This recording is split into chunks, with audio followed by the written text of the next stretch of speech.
दोस्तों, एनवीएन के चक्रव्यूह में आपका स्वागत है। और आज हम ये जानने की कोशिश करेंगे कि संभल गोलीकांड का असल हत्यारा कौन है।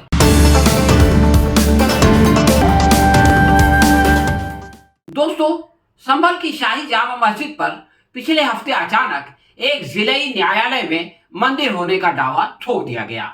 अदालत ने आनन फानन सर्वे का हुक्म दे दिया और चंद घंटों के अंदर सर्वे का काम भी हो गया, मगर इच्छा के अनुसार दंगा फसाद नहीं हुआ।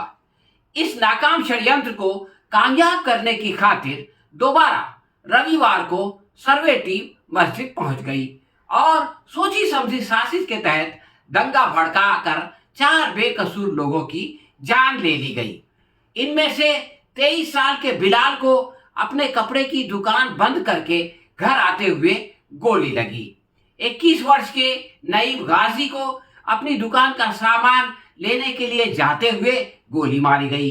25 साल के नोमान को ससुराल जाते हुए और 18 साल के मोहम्मद कैफ को रास्ते में शहीद कर दिया गया। मस्जिद कमेटी के अध्यक्ष जफर अली ने लोकल पुलिस और प्रशासन को हिंसा के लिए जिम्मेदार ठहराते हुए कहा कि मस्जिद की खुदाई की अफवाह फैलने से भीड़ उत्तेजित हो गई और हालात खराब हो गए, मगर प्रशासन जफर अली को डरा धमका कर सच बोलने से रोक रहा है। जफर अली के अनुसार मस्जिद का दूसरा सर्वे कोर्ट की मर्जी से नहीं बल्कि जिला मजिस्ट्रेट के आदेश पर हुआ था। इसके लिए संभल की एसडीएम वंदना मिश्रा और पुलिस सर्कल अफसर अनुज कुमार पूरी तरह से कसूरवार हैं।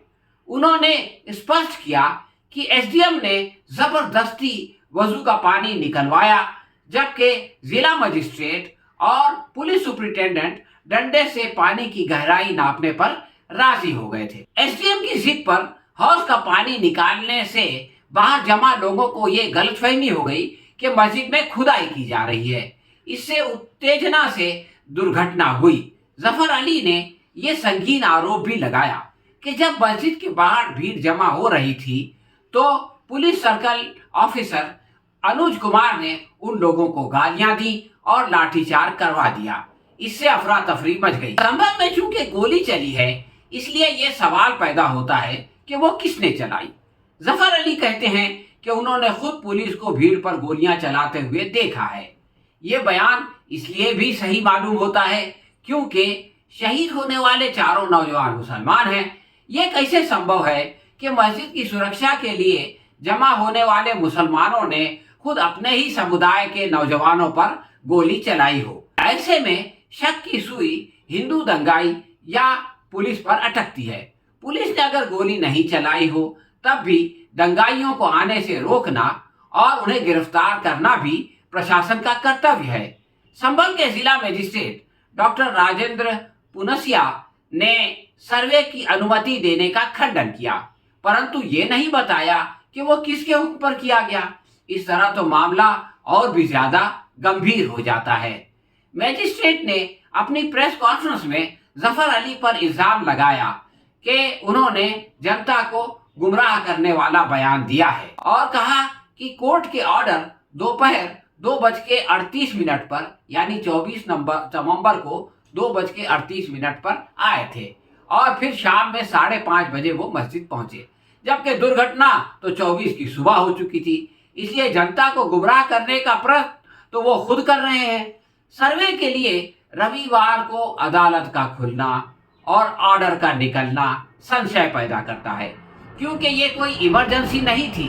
जफर अली के बयान का खंडन करने वाले डॉक्टर पंसारिया पूछते हैं कि वो सर्वे करवा रहे थे, यानी जफर अली सर्वे करवा रहे थे या गोलीबारी देख रहे थे, क्योंकि दोनों बातें एक साथ हुई। यानी जिस वक्त सर्वे हो रहा था अंदर, उसी वक्त गोलीबारी हो रही थी बाहर। ऐसे में एसडीएम से सवाल है कि क्या सर्वे आंख बंद करके किया जाता है, और अगर इस काम के दौरान गोलियों की आवाजें सुनाई दे तो क्या इंसान अपने कान और आंखों पर हाथ रख लेता है। ये सारा कंफ्यूजन खड़ा करने वाले पंसारिया ने यह नहीं बताया कि आखिर गोली किसने चलाई और किसकी इच्छा पूर्ति के लिए यह नरसंहार किया गया। जफर अली ने पीएम नरेंद्र मोदी और मुख्यमंत्री योगी आदित्यनाथ को प्रार्थना की कि वो मरने वालों के परिवार को मुआवजा दें। अब इन दोनों महाशयों के लिए ये एक बहुत बड़ा संकट है, इसलिए कि ऐसा करने से उनका जो है वो राजनीतिक घाटा होता है। और फिर गोली चलाने वाले पुलिस एहलकारों को अगर सजा देनी पड़े तो फिर ये कि वो नाराज होते हैं, जो इनके लिए असंभव है, इसलिए कि इन्हीं की मर्जी से तो उन्होंने गोली चलाई थी। सरकार ने तो उल्टा संभल से समाजवादी पार्टी के सांसद जियाउर रहमान बर्क और संभल के विधायक इकबाल महमूद के बेटे के खिलाफ एफआईआर दर्ज करवा दी है। बर्क ने मुस्लिम समाज को निशाना बनाने और योजनाबद्ध दंगे पर अफसोस जताते हुए कहा था कि इससे बुरा हाल आजादी के बाद कभी नहीं हुआ होगा। संभल के एसपी कृष्ण कुमार ने जियाउर रहमान बर्क और सुहेल इकबाल पर भीड़ को उकसाने का इल्जाम लगाया है। ये रवैया अमीर कजलबाज के इस शेर की तरह है जिसमें उन्होंने कहा था, उसी का शहर वही मुद्दई वही मुंसिफ, उसी का शहर वही मुद्दई वही मुंसिफ, हमें यकीन था हमारा कसूर निकलेगा। कांग्रेस के पवन खेड़ा ने प्रदर्शनकारियों पर सीधी फायरिंग और बीजेपी और आरएसएस की सोचे समझे षड्यंत्र को दोषी ठहराया है। इसके द्वारा धार्मिक आधार पर समाज में स्थिरता पैदा करने का जो है उन्होंने आरोप लगाया है। पवन खेड़ा ने कहा कि प्रशासन शांति और सद्भावना स्थापित करने के बजाय बीजेपी और आरएसएस के एजेंडा पर काम कर रहा था। वो बोले, योगी राज में उत्तर प्रदेश का कोई भी नागरिक सेफ नहीं है, यानी सुरक्षित नहीं है। खेड़ा के अनुसार वर्षों से सद्भावना का प्रतीक पश्चिमी उत्तर प्रदेश राजनीतिक फायदे के लिए किए जाने वाले षड्यंत्र का शिकार हो रहा है और समाज में जातिवाद का जहर फैलाया जा रहा है। इससे बेकसूर लोग मारे जा रहे हैं और घायल हो रहे हैं। उन्होंने योगी पर हत्या का आरोप लगाकर कहा कि बीजेपी का उद्देश्य सर्वे कराना नहीं बल्कि भाईचारा खत्म करके नफरत की आग लगाना है। प्रियंका गांधी ने संभल की घटना पर योगी सरकार की कड़ी आलोचना की। प्रियंका ने कहा कि इस संवेदनशील मुद्दे पर दोनों पक्षों को विश्वास में लिए बगैर प्रशासन ने जल्दीबाजी के साथ कार्रवाई की और इससे यह स्पष्ट होता है कि सरकार ने खुद माहौल खराब किया। प्रशासन ने सही कार्य प्रणाली नहीं अपनाई। प्रियंका गांधी के अनुसार सत्ता में बैठकर भेदभाव, अत्याचार करना और फूट डालने का प्रयत्न करना न तो जनता के हित में है और न देश के हित में है। उन्होंने सुप्रीम कोर्ट को इस मामले में नोटिस लेते हुए न्याय करने और जनता से शांति बनाए रखने की अपील की। इलाहाबाद हाई कोर्ट ने 1 महीने पूर्व अपने एक फैसले में लिखा था कि ट्रायल कोर्ट के जज कभी कभार दोषियों को छोड़ने के स्पष्ट सबूत होने के बावजूद बड़े न्यायालय के डर से आरोपी को कड़ी सजा सुना देते हैं। ये बहुत ही संगीन परंतु बहुत ही सही ऑब्जर्वेशन था। ऐसा केवल व्यक्तियों के साथ नहीं होता बल्कि समुदाय विशेष के साथ भी होता है। संभल की जामा मस्जिद का विवाद इसका बहुत बड़ा उदाहरण है। पिछले मंगल को विष्णु शंकर नाम का एक अभिवक्ता संभल की जिला अदालत में जाकर जामा मस्जिद के हरिहर मंदिर होने का दावा करता है। आमतौर से तारीख पर तारीख देने वाली अदालत फौरन सर्वे का हुक्म दे देती है और चंद घंटों में वीडियोग्राफी और फोटोग्राफी का सर्वे होने लगता है, यानी सब कुछ सेट था। यह आदेश उस मस्जिद के लिए दिया गया जो 1529 से मौजूद है। आर्कियोलॉजिकल सर्वे ऑफ इंडिया के अनुसार वो सुरक्षित प्रार्थना स्थल है, मगर न्यायालय ने इन सारे तथ्यों की अनदेखी की।